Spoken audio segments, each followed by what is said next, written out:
ITI के प्रशिक्षक हैं, लेक्चरार हैं, तो आप लोग क्या मांग लेकर के सरकार के सम्मुख आ रहे हैं?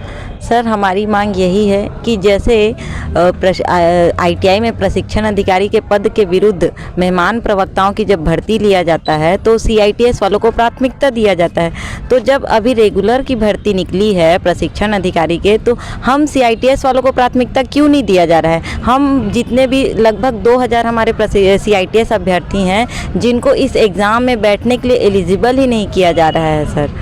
तो हम अपने शासन से यही निवेदन कर रहे हैं कि हम जितने भी सीआईटीएस अभ्यर्थी हैं उन सब को बिना अनुभव के इस परीक्षा में हमें एलिजिबल किया जाए। आपको क्या जानकारी है कि अन्य राज्यों में भी सीआईटीएस के जो अभ्यर्थी हैं उनको क्या दर्जा दिया जा रहा है? उनको बिना अनुभव के अलावा अन्य राज्यों की बात कर रहा हूँ। जी सर, उनमें 30 नंबर अंक दिया जाता है सीआईटीएस जो किए रहते हैं, और उनसे बिना अनुभव के ही वो एग्ज़ाम में एलिजिबल हैं सर। आप तो सीआईटीएस ऑलरेडी कर चुके हैं, अनुभवी हैं। जी सर। तो अनुभव प्रमाण पत्र मांगने की क्या ज़रूरत है सरकार को? यही तो हमें भी समझ नहीं आ रहा है सर कि जब हमने सीटीआई का 1 साल का ट्रेनिंग ले चुका है तो हमसे अनुभव क्यों लिया जा रहा है? 1 साल का अनुभव तो आपके पास है ही ऑलरेडी। जी सर।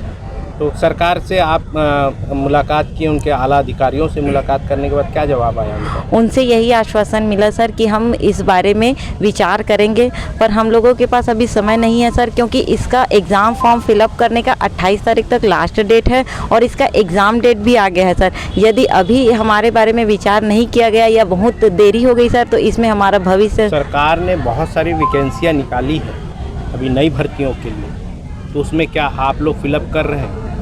जी सर, उसमें हम फिलअप कर सकते हैं क्योंकि उसमें ग्रेजुएशन मांगा गया है सर।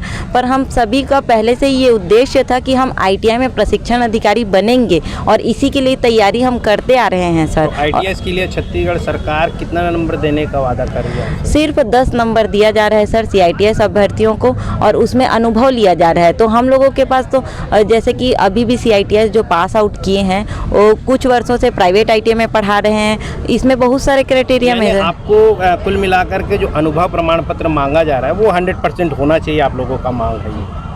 उसको शिथिल किया जाए सर हम सीआईटीएस अभ्यर्थियों के लिए, क्योंकि शिक्षक भर्ती में तो जब बीएड डीएड शिक्षक भर्ती में जब होता है तो उसमें बीएड डीएड का कोर्स होता है सर, अनिवार्य रहता है। वैसे ही आईटीआई में प्रशिक्षण अधिकारी बनने के लिए सीआईटीएस का कोर्स होना जो बहुत ज़रूरी होता है, किंतु हमारे राज्य में सीआईटीएस का अनिवार्य नहीं किया गया है। और जो अगर यदि बिना सीआईटीएस वालों को इसमें भर्ती ले लिया जाता है तो हमारा छत्तीसगढ़ शासन उनको अपने खर्चे पर सीआईटीएस करने के लिए बाहर भेजा जाता है। तो हमने जब इतना खर्च करके हमने जब सीआईटीएस किया है तो हमको मौका क्यों नहीं दिया जा रहा है? खर्च किया है सर, लगभग हम दूसरे राज्यों में जाते हैं तो कम से कम 50-60 हज़ार खर्च हो जाता है सर, और एक गरीब परिवार के लिए ये बहुत बड़ी बात होती है, क्योंकि हमारे घर में इतना नहीं रहता है कि हम इतने दूर भेजा जाए। और दूसरे राज्यों में जाएंगे सर तो बहुत सारी समस्याओं का सामना करना पड़ता है, जैसे लैंग्वेज होता है, वहाँ की बोलचाल की भाषा, खाना पीना वहाँ, और महंगाई भी इतनी हो गई है सर कि अगर ट्रैवलिंग भी करते हैं तो उसमें बहुत खर्चा आता है सर। मैंने एक्सपेंसिव बहुत ज़्यादा है। बहुत ज़्यादा है सर। परिचय दी।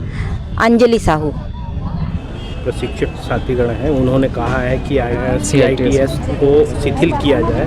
तो इस संदर्भ में आपकी क्या व्यक्तिगत राय है? जी सर, जैसे अभी 920 पोस्ट का आया है अभी हमें आईटीआई प्रशिक्षण अधिकारी के लिए, तो इसमें सबसे पहला पॉइंट यही है सर कि जब हम कोर्स करते हैं सीआईटीएस का तो उस टाइम में हमें यही बोला जाता है कि आईटीआई टीओ बनने के लिए, प्रशिक्षण अधिकारी बनने के लिए सीआईटीएस का कोर्स होना मस्ट है, ज़रूरी है। और वही चीज़ है कि अभी जब भर्ती आ रहा है उस टाइम में आप सीआईटीएस को वैल्यू नहीं दे रहे हैं, बोल रहे हैं कि 10 पॉइंट हम देंगे, लेकिन बात यह है सर उसके साथ साथ 3 साल का अनुभव भी मांगा जा रहा है अलग अलग के लिए। जैसे डिग्री वाले हैं उनके लिए 1 साल का, डिप्लोमा वालों के लिए 2 साल का, पर ज़्यादातर लोग आईटीआई वाले हैं तो उनके लिए 3 साल का अनुभव मांगा जा रहा है। तो मैं यही बोलना चाहूँगा सर कि बीते 2 साल में ही सभी ने सीआईटीएस का कोर्स किया है, तो ये 10 नंबर भी हमारे लिए कोई काम का नहीं है, क्योंकि सीआईटीएस के अभ्यर्थी तो उसमें भाग ले ही नहीं पा रहे हैं। और दूसरी बात सर, हमने ये कोर्स कर रखा है, सभी अलग अलग जगह में गए हैं, जैसे किसी का 50,000 1 लाख रुपए खर्च हुआ है, मेरा जैसे लगभग 1.5 लाख रुपए के आसपास खर्च हो गया। हम अलग अलग जगह में रहे हैं, इन्वायरमेंट का हमें प्रॉब्लम हुआ है,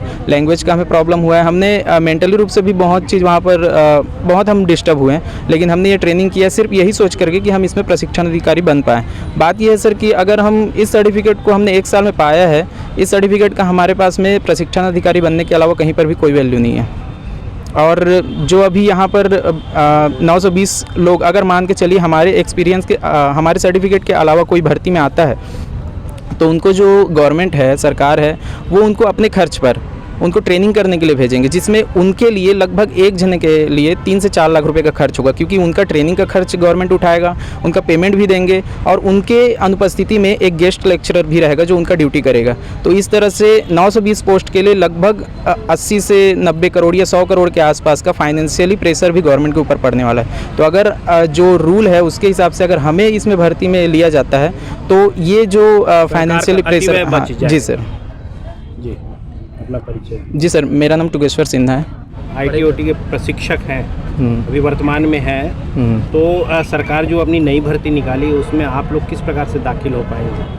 हम लोग का सर CITS तो अनिवार्य रहता है। CITS अभी IT/OT के तहत हम करने आए हैं यहाँ, ठीक है। तो गवर्नमेंट भाई जब CITS करा रही है, यहाँ अभी नया खुला है माना में भी खुला है, सड्डू में, तो CITS जब करा रही है तो ऐसा कोर्स कराने का क्या औचित्य है जो हम भविष्य में मतलब एग्ज़ाम के लिए एलिजिबल ना हो पाएँ, क्योंकि उसकी प्राथमिकता नहीं है। इतना खर्चा करके सरकार इस कोर्स को खोली है यहाँ, ठीक है, तो हमें एलिजिबल मतलब अपेयरिंग के लिए भी हमें देना चाहिए ताकि हम भी एग्ज़ाम दिला सके, एलिजिबल हो सके। ऐसा तो नहीं है कि किसी और स्टेट में जा कर के आप लोग CITS किए हैं इसीलिए छत्तीसगढ़ सरकार जो है प्राथमिकता नहीं दे रही है, वो चाह रही है कि अपने ओर से अपने छत्तीसगढ़ में जो कोर्स CITS के करवाए उसी को ही प्राथमिकता दे। ठीक है, अभी छत्तीसगढ़ में नहीं है कोर्स, बाहर था, सब बाहर से किए हैं, अभी खुला है वर्तमान में। तो 2022-23 के जो प्रतिवेदन है उसमें उपलब्धि मुख्यमंत्री जी के द्वारा, भूपेश बघेल जी के द्वारा दिखाया गया है कि यहाँ जो मतलब CITS खुल रहा है, ठीक है, सभी को एलिजिबल दिया जाए, ऐसे टाइप का प्रतिवेदन में दिखा है। मेरा प्रश्न यही था कि जो बाहर से करके आए हैं CITS उसको 10 नंबर दिया जा रहा है। अभी 10 नंबर की प्राथमिकता दिया जा रहा है एक्सपीरियंस के आधार पे। यहाँ से जो कोर्स 4 लाख खर्च करके करेंगे तो उनको पूरा मार्क्स दिया जाएगा? नहीं, ऐसा नहीं है, 10 दिया जाएगा, उसको भी 10 दिया जाएगा। मतलब DGT का रूल है, ठीक है, CITS पास होना चाहिए।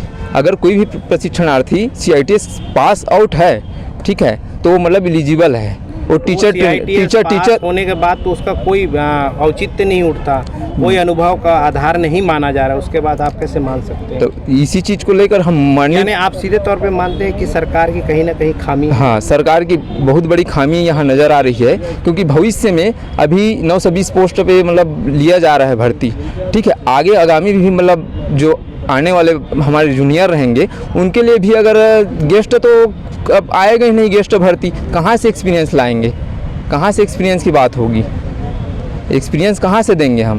भाई सभी जगह गेस्ट लेक्चरर की भर्ती हो जाएगी, गेस्ट लेक्चरर निकल जाएंगे, सभी जगह टीचर रहेंगे, तो कहाँ से गेस्ट, ना निजी ITI दे पाएंगे ना गवर्नमेंट ITI दे पाएंगे। तो हमारी मांग यह है कि जो अनुभव की बात हो रही है उसको शिथिल किया जाए और सभी स्टूडेंट है जो हमारे प्रशिक्षणार्थी हैं, हमारे भाई हैं, उन सबको मतलब एलिजिबल दिया जाए इस एग्ज़ाम में बैठने के लिए। आकाश हिरवानी।